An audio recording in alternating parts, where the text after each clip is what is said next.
केंद्र सरकारने 143 खासदारांचे निलंबन केल्याच्या निषेधार्थ काँग्रेसने वाई तहसीलदार कार्यालयाच्या समोर निदर्शने केली। Bhausaheb Sakpal, VM news Marathi, Wai.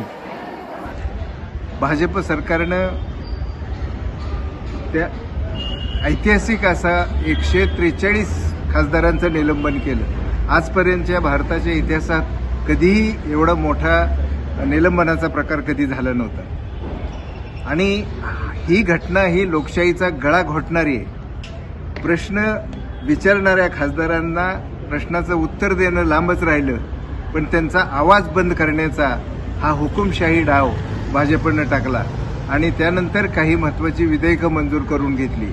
यातून एकच समोर येतं की भाजप आपला भारत देश हे हुकुमशाहीच्या मार्गाने घेऊन चाललेत आणि अशा प्रवृत्तीचा आम्ही काँग्रेसजन जाहीरपणे निषेध करतो आणि ज्या खासदारांचं निलंबन झालंय त्यांचं तत्काळ निलंबन माघारी घ्यावं अशी आम्ही काँग्रेस पक्षाच्या वतीनं मागणी करतो।